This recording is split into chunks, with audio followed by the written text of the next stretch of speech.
anyway, we're going to go ahead and do that now.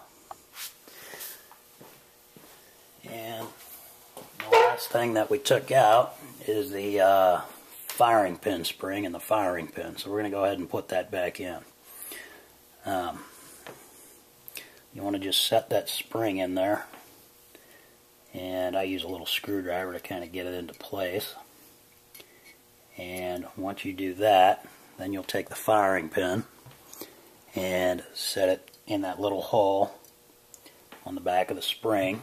And before we go to press it in any further, you want to take your firing pin retaining plate and get it in the correct position. Again, that's with the beveled edge going down. And you want to start that at the top here. Now you don't want to press it down too far because we're going to be pressing the firing pin in. So take a punch or something else you can use and press down on the firing pin. Now it may take you a couple tries to do this because the sometimes the firing pin is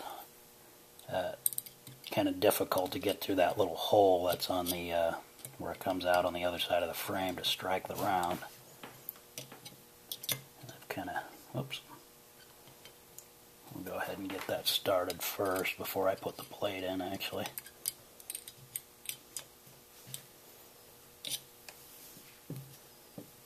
Let's see if I can get something to hold it. And now we'll take the firing pin retaining plate and go ahead and start sliding that down. And I've got it just to where it's barely holding the firing pin in there. What you'll do is just press that firing pin in, push the plate down, and it'll snap into place. So that's the firing pin. And we'll go ahead and verify that that's in there correctly by pressing that in, and you should be able to see the firing pin come through the frame, which it is. So we got that in there right. Okay, now we're ready to put that rear sight back on. So I'm going to take that, and again, be careful not to use or lose the two springs that are in the back. We'll kind of set that on there where it goes, and then we're going to get the screw started on the rear sight. And like I said, just get it started. Well, you can push it down. I guess you could screw it all the way down if you want. You'll have to press down on the front here to get that pin to go in though. So we'll go ahead and do that. I'm going to press down on that sight, on that rear sight, and then take my hammer and hammer that pin back in. And you want to press that sight all the way down as far as you can go in order to get that pin back in. Okay, and you want to get that thing at least flush with the frame. So we got the sight pin back in, and then screw your sight the rest of the way back down. Now my sight, the correct position after we screw it all the way in is to back it off about a half of a turn, and that's where my sight was before. So, and you may have to adjust your elevation again when you go back to the range, but it's not a big deal. Okay, so we got our rear sights on. Now the next thing in line is to put the cylinder stop back in. So what we'll do, get our screw handy too, is, oops, spring came out. So put that spring back in. What you want to do is start the spring first, and you'll see there's a little kind of a little area, a little cup at the bottom of the frame there where that spring goes in. So get that spring started in that little cup first before you start really trying to get it in. And then once that's in there, kind of press down on the top, get it through the little hole, and you've got it started. So the cylinder stop is back up through the hole now. And you'll take your screw, and if you'll notice, you may have to move the cylinder stop around a little bit to get that hole lined up. So we'll put the screw back in, right there, screw it down. And this is the screw that's the groove on it's kind of shallow, so sometimes it's kind of hard to get going.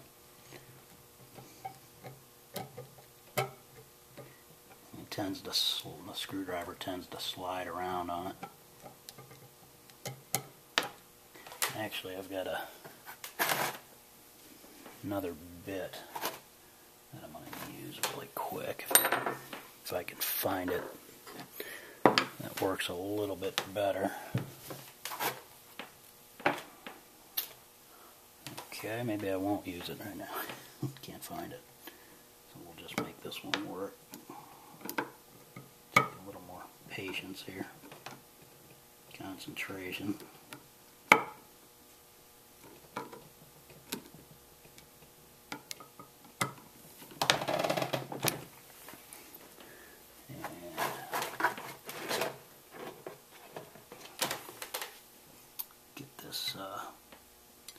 Screwed in.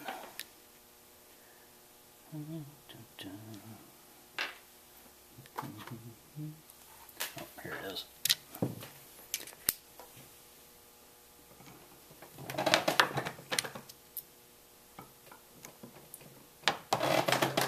Alright, there we go. Now we have the cylinder stop back in, and just go ahead and to verify that it's in there with no binding, just put a little pressure on it with a screwdriver. If you can see there, it moves, so that's good. Now we're ready to put the trigger back in. And remember, you have those two little connectors on the back of the trigger. That last one is the hammer block. That's your safety device. So we'll take that all in one piece, and you want to put this round part right here, that where the hole is, around the main pin where the hammer goes around first. Kind of line that up. At the same time, line the trigger up on the trigger pin, and kind of push it all down at once. And you want to remember that all of these little moving parts should be down inside the grooves in the frame. And when you put that in there, it should move like this when you move the trigger. So we got these in there, and they'll sit very everything will sit down flush with the frame, very close, very tight fit, but still so that they can move freely. These are very high tolerance parts inside here. I should say low tolerance, really. There isn't really much room. They build these guns very, very well. Anyway, okay, so we got the trigger in there with the connector and the hammer block. So at that point, we'll go ahead and put the cylinder latch back in. That's that part, and that just slides back in there. And you want to make sure that the pin is directly perpendicular to the frame. That's where that goes. You'll need that right there to get the hammer in. So after we put that pin in, we'll go ahead and put the hammer assembly back in. And when you do that, you'll just put the you want to make sure that stirrup doesn't get in the way. You'll start the hammer on the pin, and when you go down, when you put the hammer in, you want to make sure that the trigger, the back of the trigger where the sear point is right in between the two parts on the hammer right there, where the sear is. So make sure that's in there like that, so that your hammer moves back and forth. So got the hammer back in.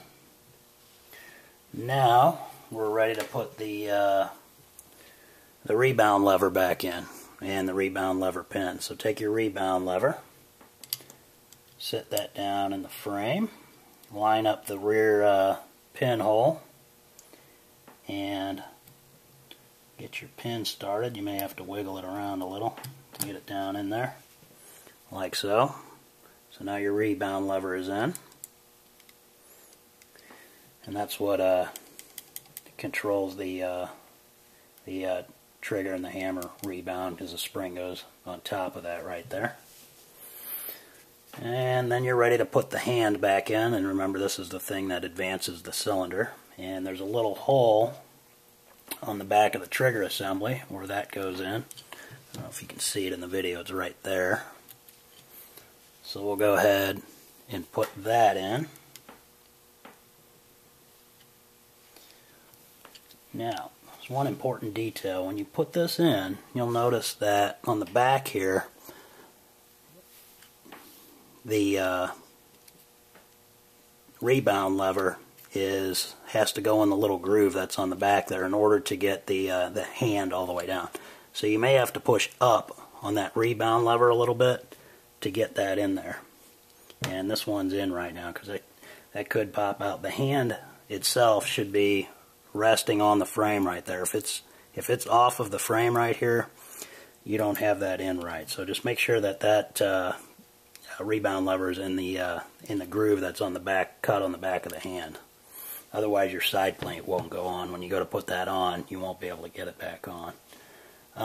At that point, you're ready to put the main spring back in. And what you'll do is just start by hooking the spring to the stirrup on the back of the hammer, and then you'll compress the spring and slide it in the groove that's on the back of the frame there.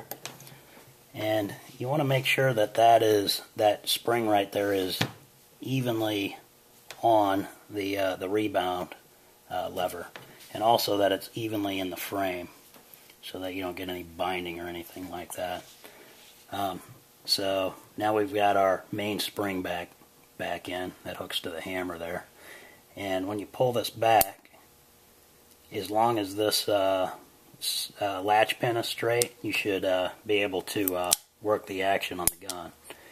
If this latch pin moves out a little bit, it'll get stuck, and it's supposed to do that.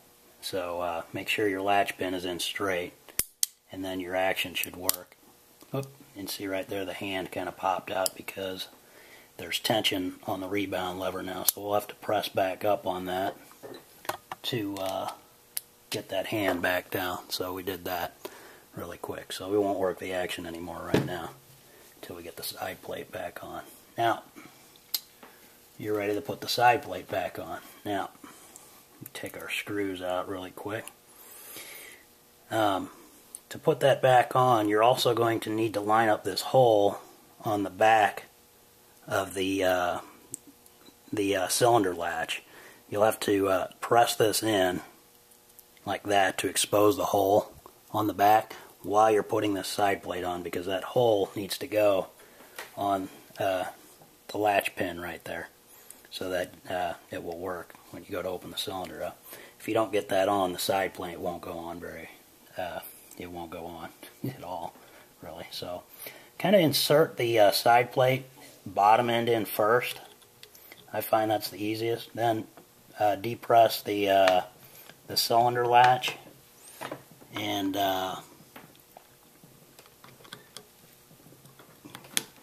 work it down. You'll feel it when it goes on. Actually, my latch pin might have moved there, so I'm going to take it back off. Now it's kind of binding on there. Okay, let's try that one again here. Actually, we'll try getting the latch pin lined up first. Yeah, actually that worked better, and that side plate just went right on. If you can go straight down onto the gun, that's probably the easiest way to do it, because you can line your latch pin hole up.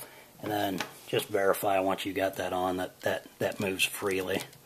You don't want any binding, and it should pull the latch pin back in the back of the frame there. So, okay, we got our side plate on. Now we're ready to put our two screws back in, the side plate screws. And so we'll kind of get them both started first.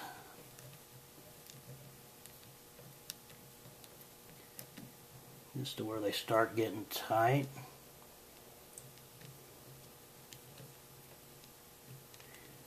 And remember, before you put these side plate screws back in, just look at, the side plate and make sure it should be flush everywhere with the frame. So make sure it's flush before you put it back in. And we got those in, so we'll work the action one more time just to verify that everything is smooth and correct. Nothing's binding and looks good. So at that point, we'll go ahead and put the cylinder itself back in. And when you put this back in, you want to line the cylinder yoke up with the this deal here with one of the flutes on the cylinder to put it back in. That'll make it a lot easier when you're reinstalling the cylinder. So take your cylinder and get it started there and just push it in, push it up. Okay, we got that in. Flip your gun over, and now we're ready to put this last little screw in with the spring and that little pin. And actually I've got them in there upside down. It should go like this.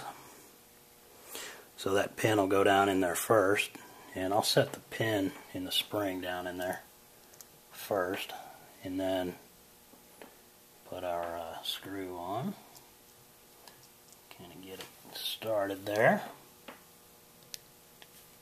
Take the screwdriver and screw this one in.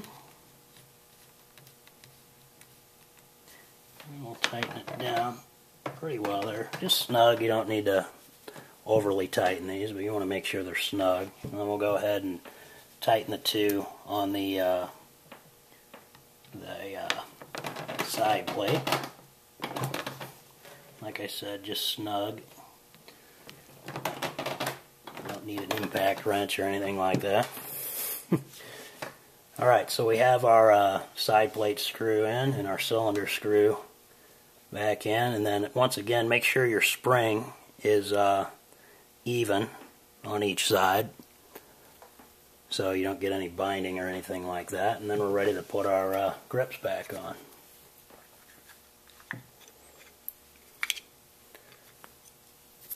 So put the bottom one on first, kind of hold it in place from the bottom, and the top one. And we'll get our screw started.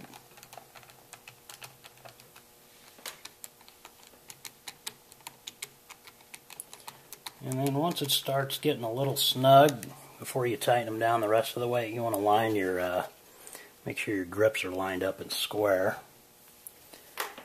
And give them one final tightening.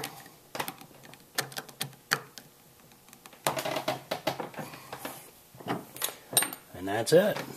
And that's how you disassemble and reassemble the Colt Python. And then we'll, of course, make sure everything's right. So everything looks good, feels good, sounds right. So anyway, that's how you take down a Colt Python. So good luck with yours. Hope that helps. And thanks for watching.